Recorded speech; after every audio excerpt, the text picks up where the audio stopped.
Bapak Ibu rahimakumullah, tema kajian kita pada pagi hari ini adalah apa itu Islam, yang insya Allah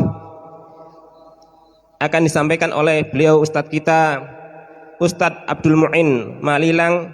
Beliau adalah PDM Pemalang, Jawa Tengah. Jazakumullah khairan Ustadz yang sudah hadir pada pagi hari ini. Marilah kajian pada pagi hari ini kita buka bersama-sama dengan membaca basmalah.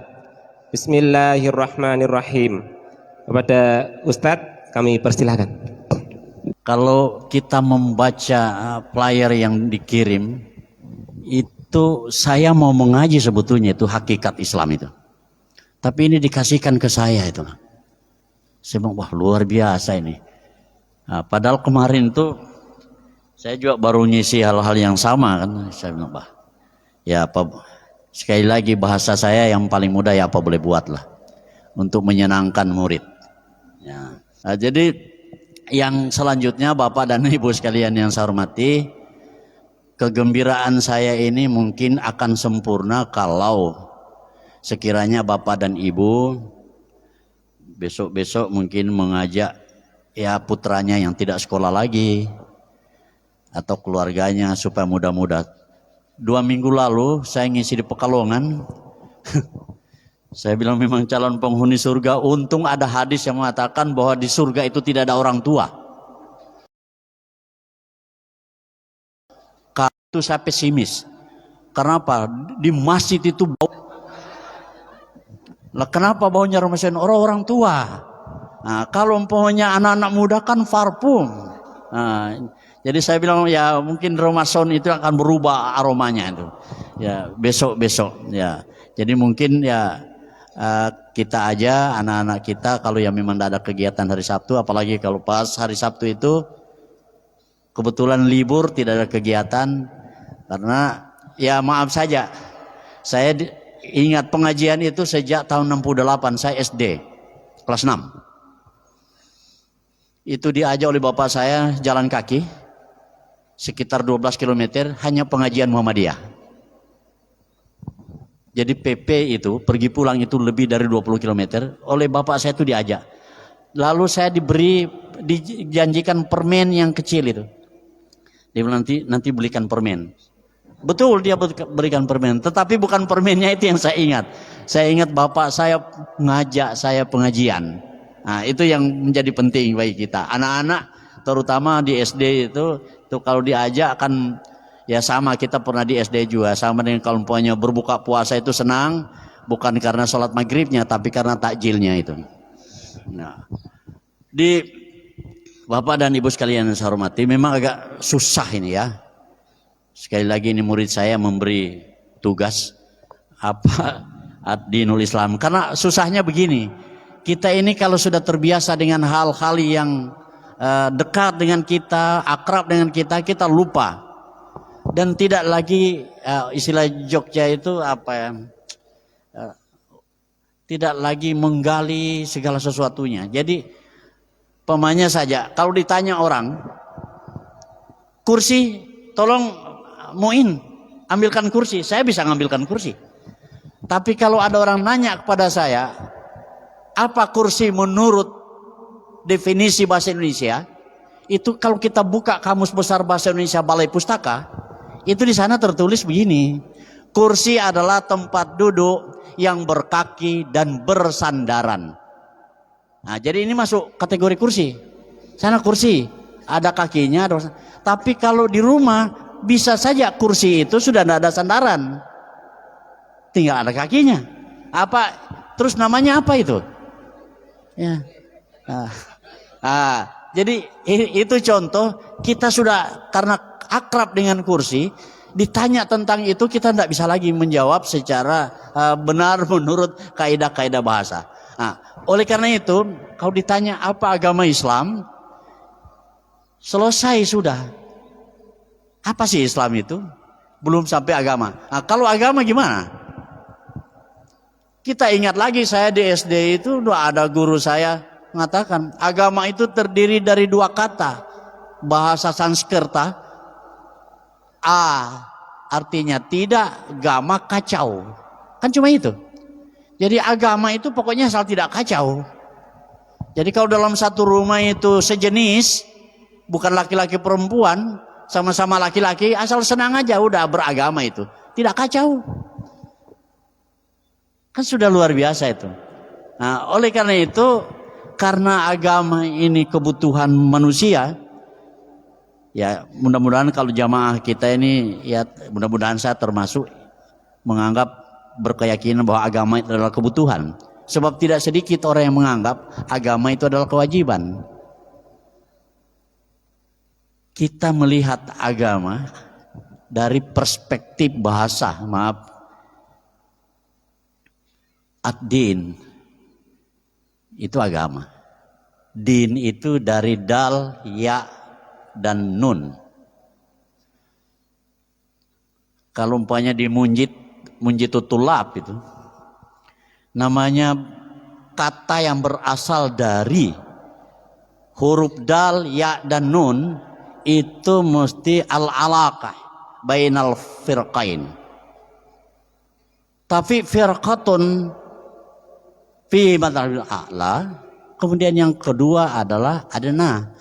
Jadi dal, ya, dan nun itu adalah menggambarkan hubungan dua belah pihak.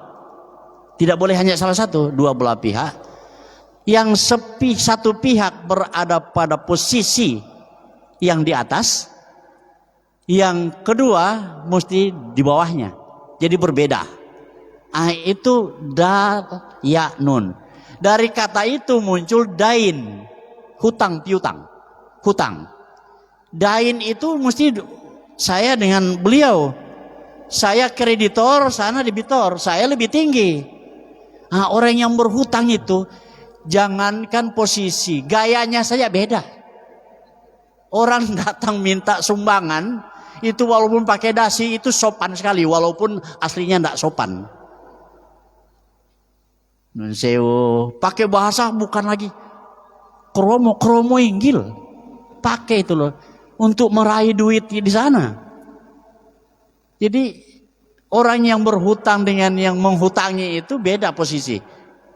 Walaupun mungkin bahasa agamanya yang memberi hutang itu pahalanya lebih tinggi. Tetapi yang butuh itu mesti lain. Maka biasa kita lihat gembel-gembel itu pakaiannya. Kalau di Pemalang itu kan ada. Kita telusuri setiap hari. Saya bilang coba kita lihat itu. Ikuti. Ternyata rumahnya bagus. Tapi kalau sudah kampung-kampung sudah sobek-sobek bajunya itu loh. Ya. Lah kenapa? Mungkin karena dia tahu bahasa Arabnya itu. Bahwa kata-kata dain itu. Jadi ad-din saya coba lihat di dalam Mu'jam Al-Mufahros itu dalam Al-Quran disebutkan 89 kali. Maaf kalau salah menghitung saya itu. Kata din, baik din itu kaitannya dengan Islam atau din secara umum. Nah, sekarang pertanyaannya adalah apa sih agama Islam itu? Kalau kita bertanya kepada atau membaca buku filsafat, pusing juga kita itu. Tapi kalau agamawan yang berbicara, kelihatannya lebih mudah kita pahami.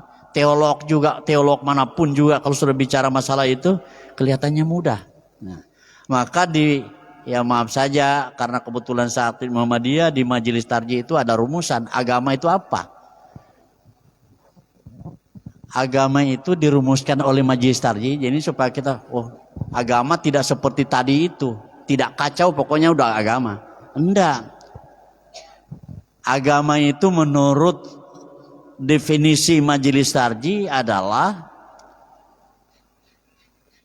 sesuatu yang disyariatkan ala lisani ambiyaihi, berdasarkan para nabi, omongan-omongan para nabi. Ya. Luar biasa itu.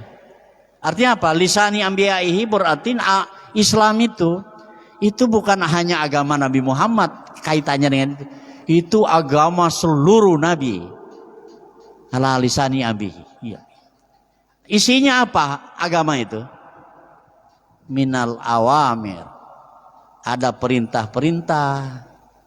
Terus apa cuma perintah? Oh enggak. Wan nawahi, dan larangan-larangan. Jadi mengerjakan perintah, dan dari definisi itu, mengerjakan perintah dan menjauhi larangan sama kualitas pahalanya.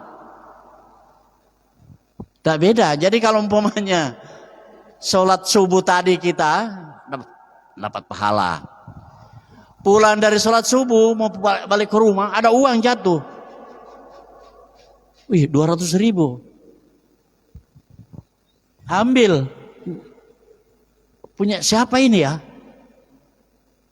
Udah, ambil aja kalau udah ada tuannya. Oh enggak, bukan. Menghindari yang begitu-begitu ada pahalanya. Tapi kalau yang jatuh 2 juta mungkin berubah lagi pikiran. Iya. Enggak tanya-tanya lagi. Mungkin tanya juga kalau 2 juta. Tapi suaranya tidak terlalu nyaring. Jadi kalau yang 200.000 bengok-bengok dia. Nih uang siapa ya Pak ya? Tetangga segala macam yang dilalui. Kenapa? Ini ada uang jatuh 2 lembar 100. Tapi kalau 2 juta, ada yang lewat sini enggak? Nanyanya orang lewat. Kenapa? Ya enggak, pingin tahu saja ada orang lewat apa enggak. Padahal maunya itu kaitannya dengan uang. Ya, jadi kalau itu kita hindari sama suara kita nyaring ketika menemukan uang itu pahalanya sama dengan tadi salat subuh itu. Sebab tidak ada sesuatu yang dilarang itu lalu tidak ada implikasi. Jadi implikasinya mesti kalau saya enggak mau lagi. Nah, sama dengan pencuri. Pencuri itu kalau berangkat ke rumah, pokoknya ya maaf ini hanya contoh saja Pak Sakir.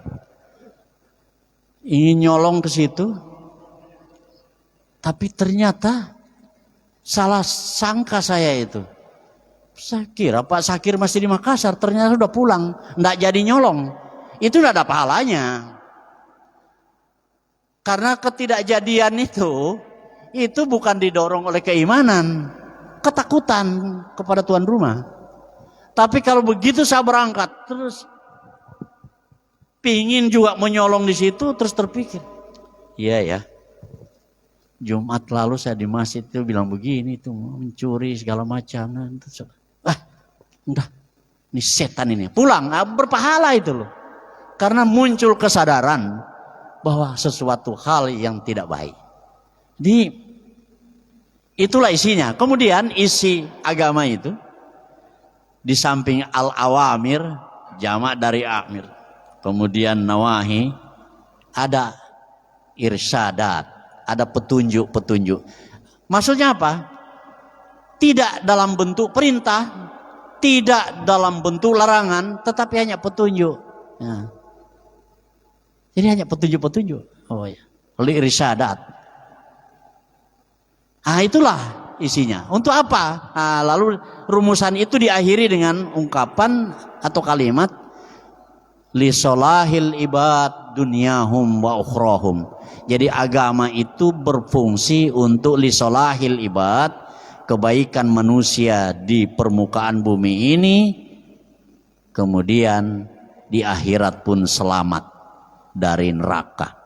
Jadi kalau di akhirat itu kan cuma satu, kriterianya selamat itu kan cuma satu, nggak nyemplung neraka sudah selamat. Iya, nggak usah repot-repot. Di dunia ini kan terlalu banyak indikator. Orang sukses itu satu, sekolahnya tinggi, ekonominya begini, istrinya solihah. Kalau umpamanya laki-laki, suaminya soleh, kalau dia istri, anak-anaknya juga abror, ya, baik-baik semua. Terlalu banyak untuk orang sukses di dunia ini. Maka ada orang yang sukses di satu sisi tetapi gagal di sisi lain. Ada orang pintar tapi anaknya mabuk-mabuan. Nah, itu kan tidak sukses. Bapaknya panitia pembangunan masjid tapi anaknya jarang ke masjid. Bahkan bapaknya begitu diresmikan masjid, dia tidak pernah ke masjid lagi. Tapi kalau di akhirat apa? Akhirat cuma satu. Rabbana atina fid dunya hasanah. Ya. Wa fil akhirati hasanah wa qina adzabannar. Ya udah itu aja lah. Jadi usaha kita di dunia ini itu cuma mengejar satu. Jangan nyemplung neraka itu. Supaya tidak nyemplung neraka, seluruh potensi yang kita miliki itu arahnya ke sana. Ibaratnya begini, kalau kita tadi dari sana ke sini, ya sudah jalan saja begini lurus. Masalah ada yang di samping kiri kanan soal lain. Nah terus saja lah. Jadi tujuan kehidupan itu mesti dipatok dulu. Oh iya, tidak bisa tidak. Karena apa? Setiap gerakan kita itu mesti, kalau dalam bahasa-bahasa filsafat Islam itu, waktu itu kan tidak ada, konsep waktu itu tidak ada. Jadi konsep waktu itu adalah berkaitan dengan gerak. Nah, kalau gerak itu berarti ada waktu. Jadi waktu sebenarnya tidak ada, tapi ini agak berat. Nah, lalu kita hidup ini kan cuma sebentar. Nabi sudah memberitahu. Apa kata Nabi? Ya, nanti kalau salah hadisnya nanti dia yang membetulkan itu. Mari ummati ma baina sittina wa sabiina sana. Umur umatku itu hanya berkisar 60 sampai 70 tahun. Jadi kalau sudah 69 last one. Ya. Jadi 60 sampai 70. Wa qalluhum ayadzalik. Sedikit sekali yang melampaui 70. Kalau toh melampaui 70 itu sudah repot. Orang lain itu sudah repot, bukan hanya dirinya. Rumah, kalau kita yang dulu masih 30 tahun, melihat rumah berlantai, kan biasa ngomong, wah mantap rumahnya. 2 lantai. Itu kalau di atas enak kan melihat mana-mana pemandangan. Tapi kalau usia seperti sekarang ini, jangankan 30 tahun, kamar terlalu lebar mengeluh. Nah kenapa? Belum lagi resik-resik tadi itu.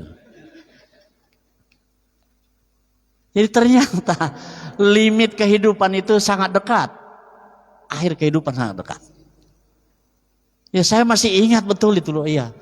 Saya main kalau di Kadipiro, dari Mualimin, jalan. Waktu masih mengajar di Mualimin,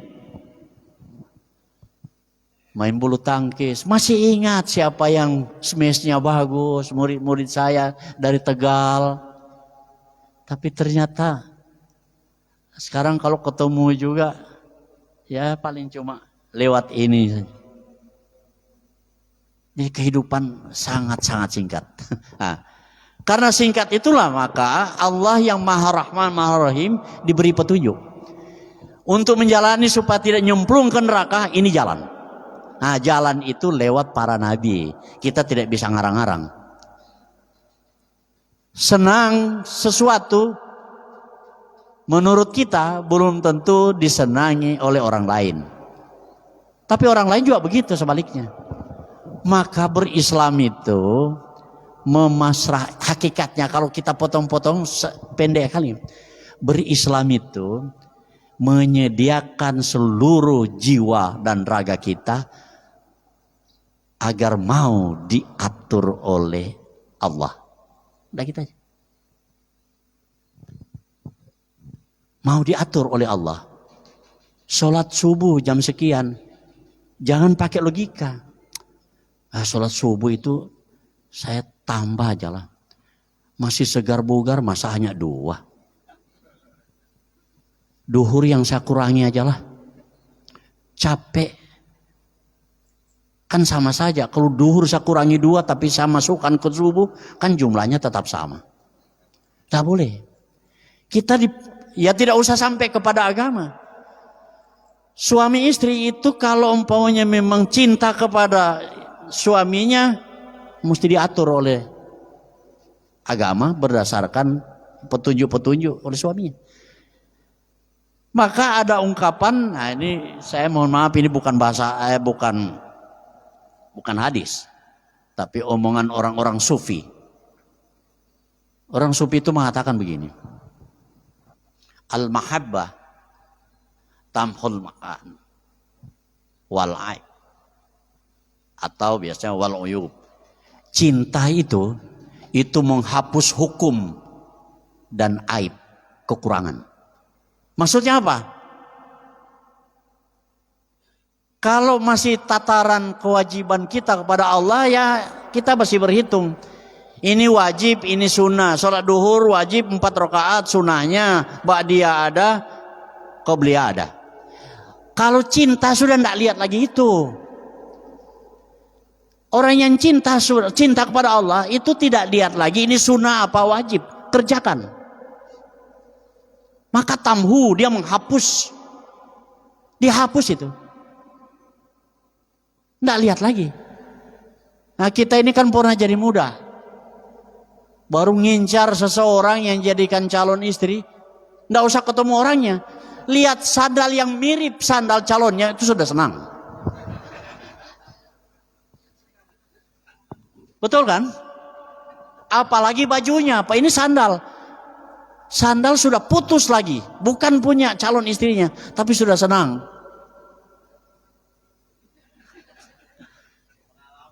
Kira-kira begitulah. Ya, artinya pengalaman kita semua maksudnya. Jadi segala sesuatu kita kalau melihat. Saya kemarin di Gombong Jumatan. Tahu-tahu yang khotib itu, karena saya datang bersama istri dengan keluarga, yang khotib itu mirip adik mertua saya. Saya foto. Begitu foto, begitu selesai, saya bilang sama mertua saya akan ikut. Ada Om Sofi ini. Siapa? Begitu dia lihat, karena mertua saya tidak terlalu perhatikan, dia lihat, oh iya ya, kok bisa di sini Om Sofi? Padahal hanya mirip. Ya, terus saya jelaskan, ini khotib di sini. Oh, baru lihat begitu, udah senang. Lihat anak orang lain, saya pernah tinggalkan ini anak saya di sini di Jogja, saya pulang ke Sulawesi, ketemu anak orang lain yang mirip anak saya, waktu itu dia usianya 2 tahun, saya belikan es. Ini di terminal. Padahal hanya mirip. Jadi kalau sudah cinta itu sudah tidak lihat lagi. Ini wajib apa tidak? Mesti disenangi dia, saya kerjakan. Yang dekat-dekat dengan Jokowi itu batuk saja Jokowi itu dia senangkan. Sebegitu. Ya kira-kira. Tapi banyak namanya tuh. Nggak usah diulang-ulang tuh kan. Ya. Iya, jadi kita ini kalau sudah senang, saya dulu terus terang saja, setiap hari Jumat itu lihat KR. Siapa yang khotbah, di mana khotbah. Saya kan senang betul mendengarkan Pak AR, Pak Ahmad Azhar Basir. Itu idola saya. Kalau sudah Jumatan di sini, Jumatan pagi-pagi itu sudah cari koran KR karena mesti dimuat di halaman 2. Oh, Pak Air di sini. Itu biar jauh saya pergi, umpamanya di Kota Baru, ya Masjid Suada. Nah, mau kemana? Saya berangkat. Lah kenapa? Omongannya senang gitu. Padahal walaupun Pak Air memang biasanya saya jemput kalau hari Kamis pagi, saya jemput di Ciditiro yang sekarang sudah dari ketua kantor PP Muhammadiyah. Saya jemput ke Buak Mualimin setiap kalau dia tidak keluar kota. Setiap hari Kamis itu mengisi gini mualimin. Saya bonceng pakai sepeda motor. Ya. Tiap Kamis itu. Tapi kalau sudah khotbah saya cari dia. Nah, kalau ada dua-dua itu, cari yang dekat. Umpamanya, oh Pak Ahmad Azhar Basir, umpamanya di UII. Nah, Pak R sini, sini Pak R. Jadi kalau sudah senang tuh, mahabbah itu, cinta kepada Allah itu tidak berpikir lagi ini rukun apa tidak. Udah senang. Jadi esensinya kita menyerahkan diri. Jangan kita yang mengatur Islam itu.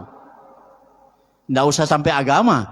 Di organisasi saya mengatakan, yang ingin mengatur Muhammadiyah berdasarkan nafsunya, silakan minggir. Kalau Anda mau diatur Muhammadiyah, silakan masuk. Sebab akan kacau organisasi itu kalau masing-masing orang yang terlibat di situ memaksakan kehendaknya untuk diikuti. Apalagi Islam. Ibu-ibu cinta suaminya ya? Iya. Nah, tapi itu bukan fakta itu tadi. Itu celotehan aja loh. Ada yang jawab kadang-kadang katanya. Ibu ikut enggak di sini?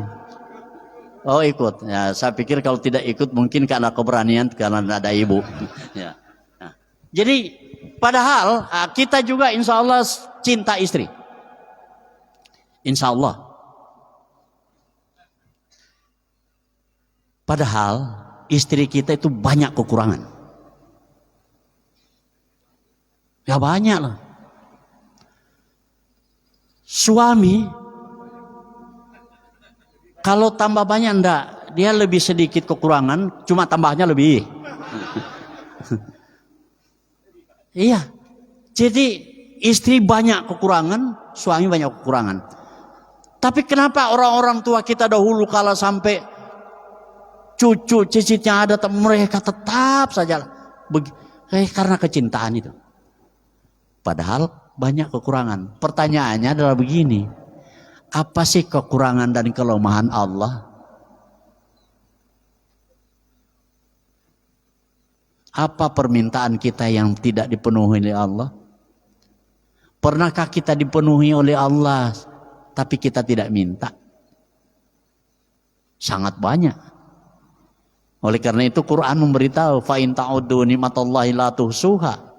Kalau kamu umat manusia ini mau menghitung-hitung nikmat Allah, pasti tidak mampu. Kalimatnya itu luar biasa. Menghitung saja kita tidak mampu, apalagi membalas. Orang tua saja kita, anak kepada orang tua, sampai-sampai orang mengatakan kamu hajikan orang tua kamu berkali-kali, tidak bisa membalas kebaikan dia.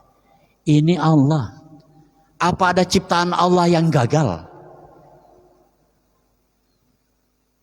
Apa ada penubuhan Allah yang tidak dipahami oleh manusia? Kecintaan Allah tanpa batas. Manusia saja kita mengatakan kasih sayang ibu itu sepanjang jalan. Allah melebihi segala-galanya. Zat yang paling sayang kepada kita itu ya cuma Allah. Ranking kalau pakai ranking. Ranking kedua Rasulullah SAW. Ketiga baru orang tua. Keempat baru guru. 5 baru teman. Teman itu paling bawah. Tapi dalam kehidupan sehari-hari, WA teman itu biasanya mengalahkan perintah ibu. Wah iya. Muin, kamu berangkat dulu ke sana ya. Jangan mak. Jangan jam itu, saya ada janjian ini. Ini sudah di WA oleh teman. Nah, sekarang panggilan Allah. Panggilan Allah enggak minta supaya kita ini susah. Bahkan supaya kita itu ringan, otak kita itu ringan memikirkan, rasa kita itu juga puas. Maka panggilan untuk menghadap pada Allah itu diawali dengan Allahu Akbar. Jadi pikiran kita tuh dibawa ke suatu tempat. Ternyata tidak ada yang besar di dunia ini, hanya Allah. Tidak ada lagi. Saking besarnya Allah itu, segala-galanya diurus oleh Allah. Bahkan tidak ada daun yang jatuh pun yang tidak diketahui oleh Allah. Berapa pohon yang di rumahnya Pak Sakir ini? Sudah pernah menghitung daun yang jatuh? Belum. Bahkan Quran memberitahu, sebiji batu yang hitam di kegelapan malam dia tahu. Apa yang kita sembunyikan? Tidak ada. Jadi kita hanya memasrahkan diri. Ya Allah, seperti orang yang mau ingin apa ya, kerja di satu kantor terus ada wawancara. Tapi kalau sekiranya kamu saya terima di sini, kamu harus begini ya. Ini kira-kira bisa enggak? Apa jawabannya? Insya Allah fasih. Tapi enggak boleh terlambat. Insya Allah. Kerjanya jujur ya. Insya Allah. Yang diraih hanya apa? Mudah-mudahan bisa diterima. Begitu diterima, wallahu alam bisawab. Jadi kita menyiapkan. Jadi Allah ngasih fasilitas. Ada mata. Kita manfaatkan mata itu untuk pasrah pada Allah. Jiwa kita. Tangan kita. Dah megang yang baik-baik. Melangkah yang baik-baik. Loh kenapa baik-baik? Ini pemberian amanah Allah kepada saya. Lewat agamanya. Bagaimana caranya? Saya mendekati dia. Nah, kok di akhirat kita lihat saja yang biasa dibaca oleh saudara-saudara kita dalam surah Yasin itu. Al-yawma nahtimu ala afwahihim wa tukallimuna aydihim wa tashhadu arjuluhum bima kanu yaksibun. Kalau di akhirat tidak ada lagi kong kaling kong seperti orang yang debat di TV. Nahtimu ala afwahihim wa tukallimuna aydihim, tangan yang bicara. Nyolong apa enggak? Nyolong itu kalau di kampung paling nyolong itu apa? Mangga itu loh. Tapi nyolong pakai parker itu yang luar biasa. Pulpen parker tanda tangan nyolongnya. Kan begitu. Wah, itu lebih dahsyat lagi. Mau tanda tangan saja, wah. Supaya Allah senang pada. Nah, kalau sudah senang pada kita sudah senang, Allah pun senang. Ya tidak ada jalan lain kecuali surga yang dia. Dan itu la yukhliful mi'ad. Dalam Al-Quran beritahu, Allah tidak pernah mengingkari janji terhadap kita. Bisa dibayangkan bapak-bapak dan ibu-ibu. Saya sering berpikir dan berlogika sederhana. Begini. Dalam tadi ini kan ada katanya ada infak. Infak itu uang siapa? Kan mesti jawaban kita itu uang saya 20.000. Uangnya dari mana Tan? Oh gara-gara saya ngajar atau bekerja. Oh, ya bekerja di kantor. Ya. Kamu bekerja di kantor karena pakai apa? Pakai ilmu. Ilmumu dari siapa? Oh dari guru. Gurumu dari siapa? Dari guru. Ujung-ujungnya Allah. Itulah makanya, ini maaf nanti ya saya kalau keliru walaupun murid kalau lebih pintar kan harus kita akui. Iya, itulah maka kata-kata infak, berinfak itu dari nun fakof. Nun fakof, infak. Tapi munafik itu juga dari nun fakof. Loh, maknanya apa? Arti aslinya nun fakof itu pura-pura. Orang munafik itu pura-pura Islam. Kita ini berinfak itu hanya pura-pura. Bukan milik kita. Milik Allah itu. Otak dari Allah. Waktu dari Allah. Tenaga dari Allah. Apa yang kita banggakan? Itu makanya Quran mengecam betul manusia yang sombong. Karena tidak ada apa-apanya. Saya hebat. Hebatnya dari mana? Kalau tidak ada ibumu, tidak ada bapakmu, tidak ada apa-apanya kau.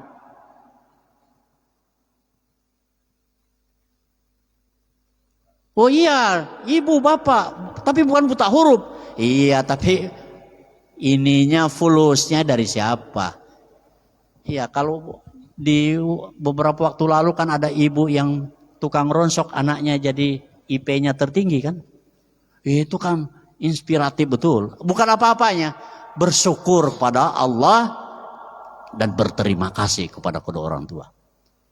Bayangkan tukang ronsok anaknya sampai sudah S2. Itu kan tidak main-main itu loh. Jadi kita ini pura-pura. Tadi kalau kita ini mau masuk kan, itu pura-pura tuh loh. Uangnya kalau kita runtut ternyata Alhamdulillah, mesti dari situ, milik Allah. Nah, saya bisa duduk begini bukan karena ada kursi, karena ada badan saya. Badan saya dari siapa? Allah ngasih itu. Berjalan juga begitu. Apapun aktivitas kita itu senantiasa menggunakan pemberian Allah. Mau tidur, coba kalau ayat Al-Quran kan memberitahu sekiranya tidak digenggam oleh Allah napas itu, bablas kita. Kita tidak tahu menahu kan, udah tiduran. Jadi kita hanya sekali lagi hakikat beragama itu ya cuma pasrah pada Allah Subhanahu Wa Taala. Mau diatur.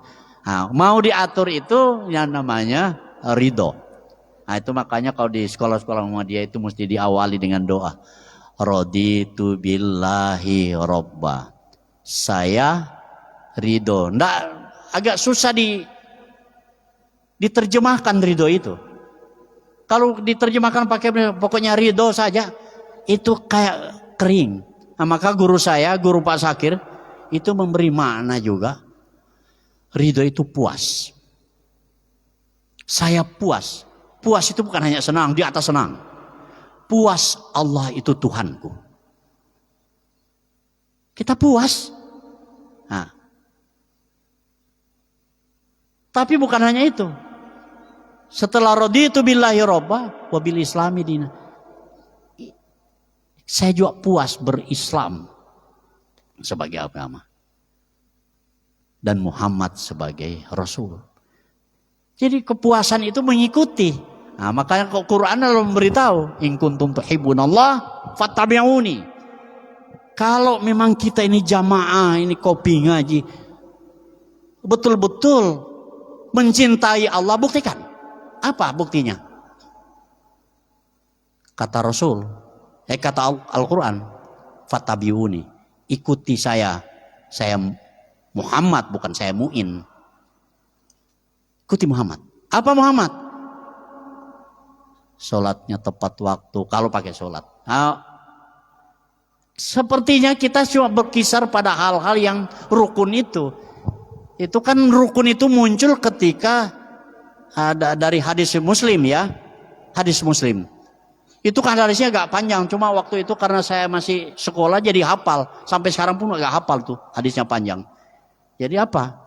Kata Umar Ibn Khattab itu, bainama nahnu julusun inda Rasulillah sallallahu alaihi wasallam, ketika kami duduk bersama Rasulullah sallallahu alaihi wasallam, id tala alaina rajulun. Tiba-tiba datang seorang laki-laki. Sadidu bayadis. Sadidu sawadisa. Bajunya putih, rambutnya hitam. La yura alaihi atharu safar. Tidak nampak tanda-tanda dia itu perjalanan. Tak kelihatan. Tahu-tahu muncul di depan itu. Fa asnada rukbatayhi ila rukbatayhi. Kemudian dia menyandarkan lututnya, dengkulnya kepada dengkul Nabi. Wa wada'a kafaihi ala faidaihi, dan dia letakkan dua telapak tangannya di atas paha Nabi. Setelah itu dia tanya, "Ya Muhammad," orang tadi itu nanya, "Akhbirni anil Islam." Saya beritahu, tolong beritahu pada saya apa Islam itu. Rasulullah jawab, "As-Islamu antasyhadu an la ilaha illallah," dan seterusnya sampai yang 5 ini. Nah, setelah selesai dia mengatakan begini, "Sadaqta." Betul. Setelah menyatakan sadaqta itulah lalu Umar Ibn Khattab nyeletuk.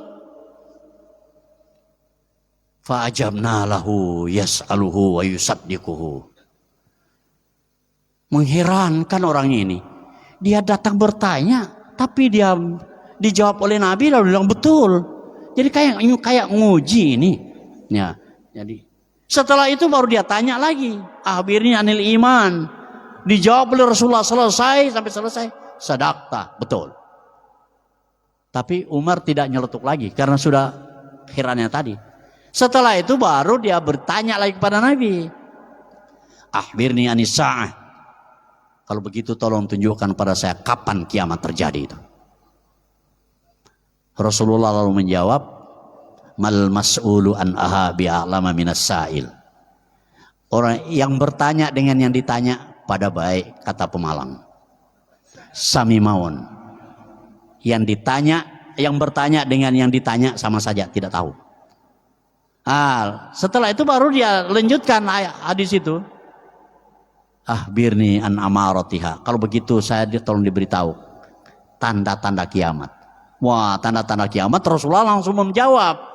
Antali dal amatu rabbataha wa antaral hufatal uratal yasai yatatawaluna fil bunyan. Yang intinya jawaban Rasulullah itu, kalau tanda-tanda kiamat adalah ketika manusia sudah dihinggapi oleh hedonis yang luar biasa.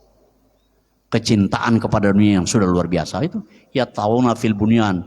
Jadi orang yang miskin, orang yang ya tidak punya apa-apa, tidak ada baju, tidak ada sandal pun berlomba-lomba membangun tempat. Nah, hadis inilah yang digunakan oleh para ulama mengatakan bahwasanya itulah rukun Islam, rukun iman dan ihsan. Kalau ihsan terakhir kan dia tanya bahwasanya ihsan itu antabudallah karena fa'ilam takun tarau fa'innahu yarak. Menyembah Allah itu, beribadah kepada Allah. Menyembah itu bukan hanya sholat. Itu adalah seolah-olah kamu melihat Allah, dan kalau kau tidak pasti Allah akan melihat. Jadi kita datang kemana saja Allah ada. Kalau dulu zaman Orde Baru biasa bahasanya katanya Alam Saratu Perwira Negara itu Menteri Pembangunan 3 ya, yang mengatakan bahwasanya waskat dalam Islam itu luar biasa. Jadi kita kemana-mana pun sudah seperti itu. Jadi Bapak dan Ibu sekalian, itu rukun. Rukun itu sama dengan tiang-tiang ini.